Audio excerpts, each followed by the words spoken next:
Coucou mes gazelles, bienvenue pour cette guidance intemporelle et cette fois-ci on va essayer d'explorer un petit peu les vies antérieures. Alors je t'explique.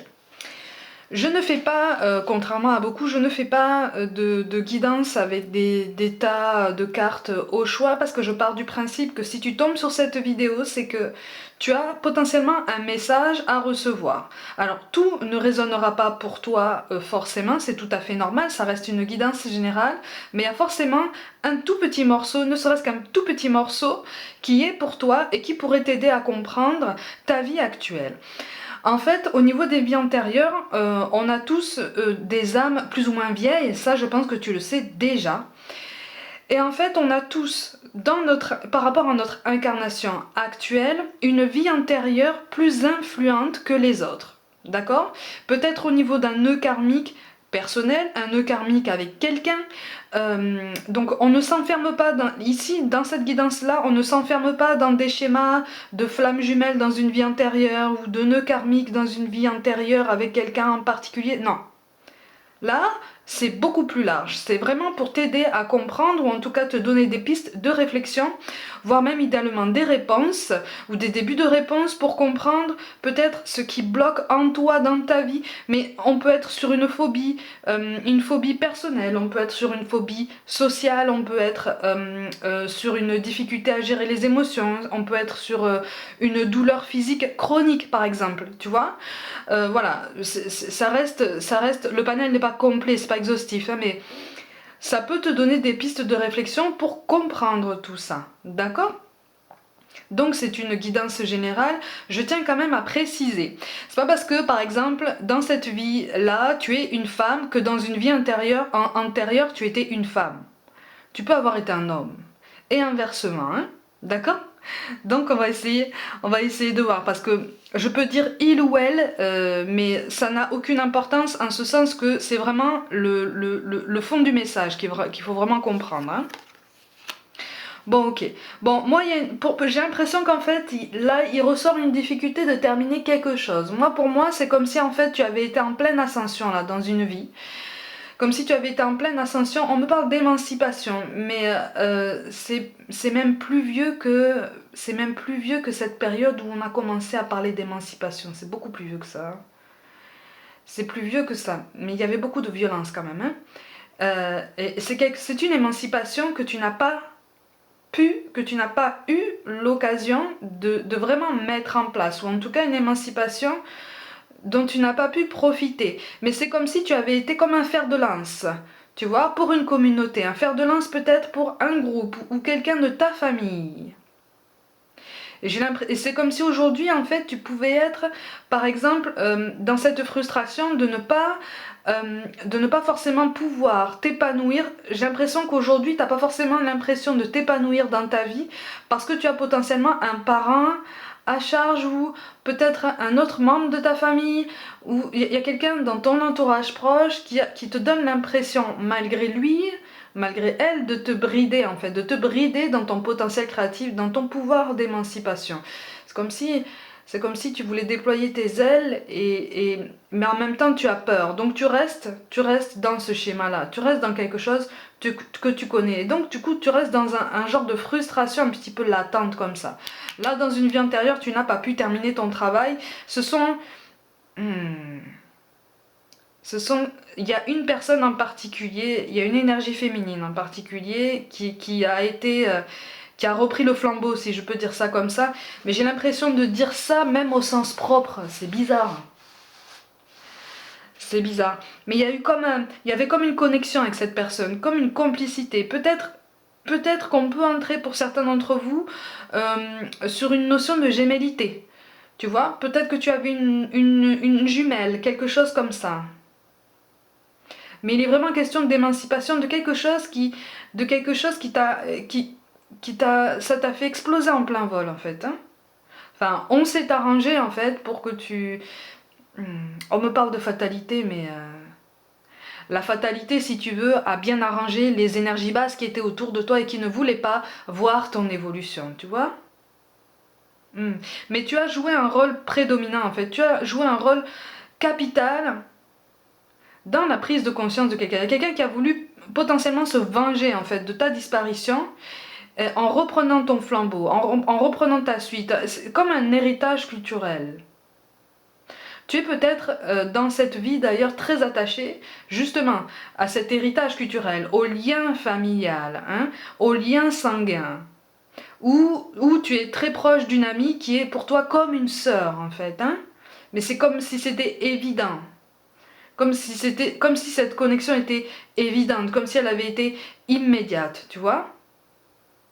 Parce que là, vous avez été très proche déjà dans cette vie. Ça ne m'étonnerait pas que vous soyez très proche déjà dans cette vie actuelle, en fait. Et oui, il y a quelque chose d'inachevé. Peut-être qu'aujourd'hui, tu as du mal à terminer d'ailleurs tout ce que tu fais, quel que soit ce que tu entreprends. Au bout d'un moment, en fait, tu es porté par un enthousiasme au début, au milieu, et puis quand tu sais que tu arrives vers la fin, tu as ce réflexe de laisser comme ça en suspens, ou d'avoir beaucoup de mal à terminer, ou de terminer vraiment en ralentissant. Hmm. Il y a peut-être aussi une peur de la réussite aujourd'hui. Hein. Oui, c'est ça. Hmm, hmm. Avec le 5 de denier, il y a eu beaucoup de solitude. Hein. Tu t'es senti seule par contre. Tu t'es senti... Oh, tu as mené ton combat toute seule, mais c'était vraiment un combat. Hein. On te parle d'un combat culturel. Hmm. Mais je vois des livres quand même. Je vois des livres. Alors par contre, je vois des livres et je vois un puits aussi. Hein. Alors, non, tu n'as pas fini dans le puits. Ouais, il y a un puits. Tu faisais pas partie d'un milieu particulièrement aisé, hein, de toute façon. Hein. T'as même connu, comme on dit, hein, t'as même connu le système D, hein, ce qu'on appelle le système D. Hein. Tous ceux qui connaissent ça aujourd'hui, hein, vous savez de quoi je parle. Hein.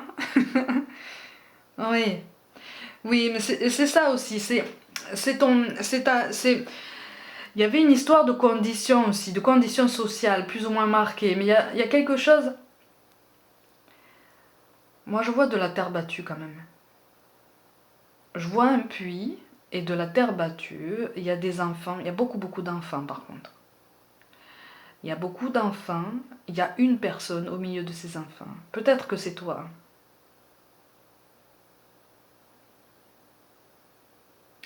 Peut-être que c'est toi. Mais il y a une notion aujourd'hui, pas forcément directement liée aux enfants, mais il y a une notion d'héritage culturel, de transmission orale ou écrite. Peut-être que tu écris aujourd'hui d'ailleurs, ou que tu veux te lancer dans l'écriture ou la poésie. La transmission culturelle est très importante pour toi aujourd'hui. Mais c'est comme si aujourd'hui tu voulais rester dans l'ombre, tu vois tu as été sur le devant de la scène, si je peux dire ça comme ça, par le passé. Et dans cette vie, tu veux rester dans l'ombre. Tu veux être dans la transmission de savoir, mais rester dans l'ombre. Rester comme les petites mains, comme les figures de l'ombre. Hein. Je sais pas si tu connais le film, hein, les femmes de l'ombre. Je crois que ça s'appelle comme ça. Hein. Les femmes de l'ombre. Les figures de l'ombre. Je sais plus. C'est un film américain qui parle d'un petit groupe de femmes de couleur qui ont travaillé pour la NASA. Hein, et on a reconnu leur travail seulement récemment. Là. Elles ont travaillé dans l'ombre, mais en fait la NASA a fait de grands progrès, de grandes avancées grâce à leur travail.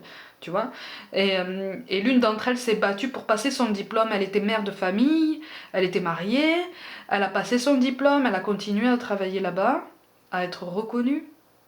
On est un petit peu sur ça, sauf que toi t'as pas pu aboutir à tout ça.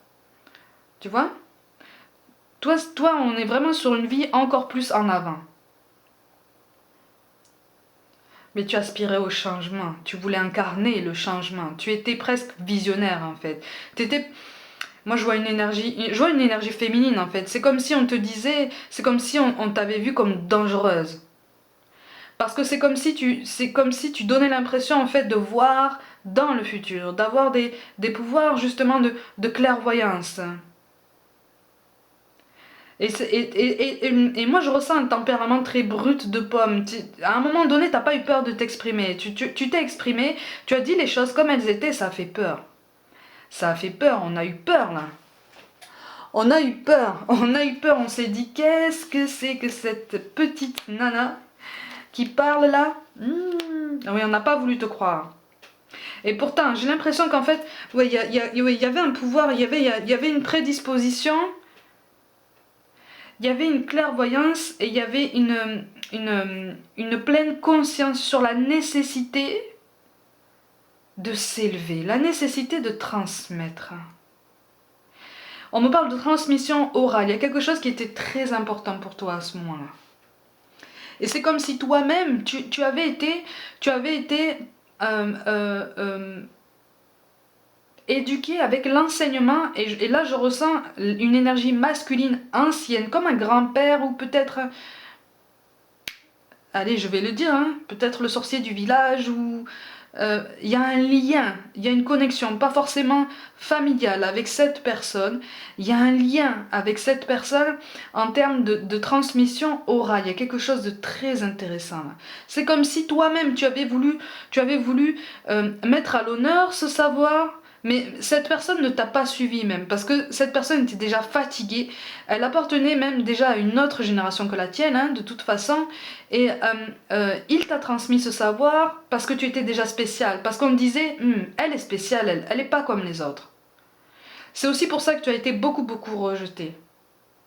C'est d'ailleurs pour ça, pour certains d'entre vous, que vous travaillez dans l'ombre, mais pour ceux qui travaillent avec les enfants, ça matche bien avec les enfants.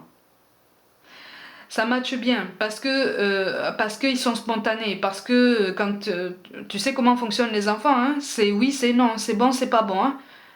Hein. Et avec eux ça fonctionne bien parce que justement ils sont spontanés et que ils ne passent pas par 4 chemins avec toi. Toi tu fais pareil avec eux. Mais tu restes dans l'ombre, tu restes dans la douceur, tu restes. Mais c'est une forme de transmission aussi. Hein. Bon, pour certains, tu as potentiellement été jugé pour ça d'ailleurs. Mais enfin, quand je dis jugé, c'est jugé à la va-vite. Hein. C'est ouh, elle est coupable. Voilà. Elle est coupable. On n'a pas cherché, franchement, on n'a pas cherché sincèrement à t'écouter. Hein. C'est-à-dire que tu étais déjà étiquetée spéciale et potentiellement mauvaise en fait. C'est pour ça qu'aujourd'hui on te pose la question, est-ce que tu t'aimes? Est-ce que tu t'aimes? Est-ce que tu te portes un vrai amour? Tu vois? Est-ce que tu t'estimes comme il faut par rapport à... Déjà par rapport à toi-même, quel regard est-ce que tu poses sur toi, sur ta personne, dans tous les sens du terme, hein, tant physiquement que dans tes rapports aux autres. Parce que j'ai l'impression qu'il y a comme une volonté de plaire à tout le monde, une volonté de donner de l'amour à tout le monde. D'entretenir cette cohésion culturelle. Pas spécialement une cohésion sociale, hein, une cohésion vraiment culturelle. Et oui, t'as été un fer de lance qu'on a voulu arrêter, hein. Mais j'ai l'impression que c'est la fatalité qui t'a arrêté. Quand je parle de fatalité, c'est la maladie, hein. Mais ça a été fulgurant quand même, hein. Tu as déstabilisé en fait, tu as déstabilisé l'entourage, tu as déstabilisé parce que, ouais, oui, tu étais capable de voir dans les lendemains, tu étais capable de voir, tu étais capable de lire les gens en fait, déjà. C'est pour ça qu'aujourd'hui, peut-être que dans cette vie, tu as du mal à accorder ta confiance ou tu as besoin vraiment d'être rassuré. Par contre, quand quelqu'un a réussi à te rassurer, qu'il soit dans de bonnes ou dans de mauvaises intentions, tu as tendance à tout donner. Tu vois, quand tu ressens que c'est bon, tu as tendance à tout donner et à te voiler la face sur les réelles intentions de quelqu'un. C'est pour ça que tu as potentiellement traversé ouais, c'est ça. Des déceptions amoureuses, oui, des déceptions amoureuses quand même très fortes. Il y a eu des blessures d'abandon, il y a eu des blessures de trahison quand même. On n'est pas sur de l'humiliation parce que là tu étais sur un tempérament très marqué, tu étais fière, tu étais déterminée, hein. Tu étais une guerrière, hein. Tu aurais fait la fierté de la communauté féminine d'aujourd'hui, hein. Wow, tu aurais pris le leadership aujourd'hui, encore une fois. Mais tu vois, ta transformation, tu étais visionnaire, tu voyais les choses loin. Tu voyais les gens dans leur essence, tu savais les lire. Et quand quelqu'un te cherchait, quand quelqu'un essayait de te piquer un peu, tu savais saisir comment les piquer en retour. Tu savais voir en eux très clairement. Ça qui faisait peur aussi. Hein. Pour moi, il y en a à qui tu avais accordé ta confiance par rapport à la notion de transmission, parce qu'en fait, tu n'étais pas tranquille quand même. Hein. Tu savais que tu avais parfaitement conscience que qu'à un moment donné, on allait te mettre des bâtons dans les roues. À un moment donné, on allait peut-être t'accuser potentiellement de sorcellerie ou de... Ça, c'est vraiment pour une très petite partie d'entre vous. Pour une plus grande partie, en fait, tu te doutais vraiment que tes alliés n'allaient pas être aussi nombreux avec le temps. Tu vois, que le nombre de tes alliés allait s'amenuiser. Et c'est ce qui s'est passé, hein. Il y a eu des trahisons, là. C'est ça qui a ralenti aussi, c'est ça qui t'a donné un petit peu moins de puissance, de force de frappe, tu vois. Parce que tu avais une grande éloquence quand même. Tu avais ce pouvoir de te tenir droite, en fait. Moi, je vois une femme... Moi, je vois un tout petit bout de femme, par contre. Hein, tout petit. Mais vraiment les épaules droites, quoi. Le menton levé et qui dit non. Qui n'avait pas peur de dire non. Parce que tu avais déjà cette intuition, tu avais déjà cette clairvoyance. Mais aujourd'hui, j'ai l'impression qu'en fait, soit tu ressens cette capacité subtile aujourd'hui, mais ça te fait peur, donc du coup, tu la repousses. Même si tu as des intuitions, même si dans tes rêves, il t'arrive de faire des rêves prémonitoires, même si parfois il t'arrive de ressentir certaines choses par rapport à quelqu'un et de te dire non, non, non, je me fais des idées. Parce que tu maîtrises pas ça, te fait peur en fait. C'est une conséquence de tout ça. Hein. C'est une conséquence de tout ça. C'est parce qu'en fait, ton pouvoir de clairvoyance, ton pouvoir... Mais tu étais vraiment... C'était complet, hein, c'était très fort même. Ça a fait peur aux gens. Et du coup, aujourd'hui, c'est comme si ça te faisait peur. Comme si tu disais, mais je sais pas quoi faire avec ça. Je sais pas quoi faire. Du coup, tu vois, tu as la carte du papillon, mais qui tombe à l'envers. C'est comme si ta progression, encore une fois, hein, je te l'ai dit, c'est quelque chose, tu as voulu servir une cause, et t'as pas pu aller jusqu'au bout. Et donc, du coup, ta vie ne s'est pas transformée autant que ce que tu aurais voulu. Parce que ça a arrêté, pour moi, ça s'est arrêté brutalement quand même. Ouais. Et oui, on t'a pas cru. On t'a pas cru. Tu as dû faire face à des injustices quand même. Hein. Tu as souffert. Hein. Tu as dit non. Ah ça par contre, tu étais visionnaire. Tu étais vraiment une pionnière. Hein. C'était non. C'était non. Et tu vois, quand ta vie s'est terminée, tu avais commencé quand même malgré tout, malgré le nombre de soutiens s'amenuisant, malgré le nombre de personnes un petit peu retors par rapport à ce que tu faisais, parce qu'en fait, on était à la fois impressionnés et admiratifs de tes capacités, tu vois. Donc, mais comme ça faisait peur, on était plus frileux, tu vois, on te suivait pas, ou on était dans le feutré, on te suivait dans le feutré. Tu vois, il y a des choses cachées, il y a des murmures, il y a des silences, il y a des... Tu vois, des choses qui se font comme ça, à couvert. Et quand ta vie s'est terminée, tu avais déjà commencé à t'instaurer toi-même un petit confort. Mais quelque chose j'allais dire d'illégal, c'est pas ça. C'est pas illégal. Quelque chose déjà de pas commun, mais de caché. En fait, ton but, toi, ça n'était pas de te conditionner une vie très confortable au niveau matériel. Tu avais conscience qu'il fallait que tu partes. C'est pour ça qu'on a la tour, mais à l'envers. Tu avais conscience qu'il fallait que tu partes. Il y a quelqu'un qui t'a trahi. Il y a un homme qui t'a trahi. Et j'ai l'impression que c'est le seul homme à qui tu avais accordé ta confiance. Parce qu'en fait, tu étais amoureuse. Tu comprends maintenant la difficulté aujourd'hui que tu peux avoir à accorder ta confiance à quelqu'un. Eh oui. Eh oui. Parce que tu savais qu'en fait, tu évoluais dans un milieu instable. Tu évoluais dans une sphère instable. Il y avait quelque chose à régler à ce niveau-là. Tu savais qu'il fallait bouger. Ouais. Tu vois, je te disais.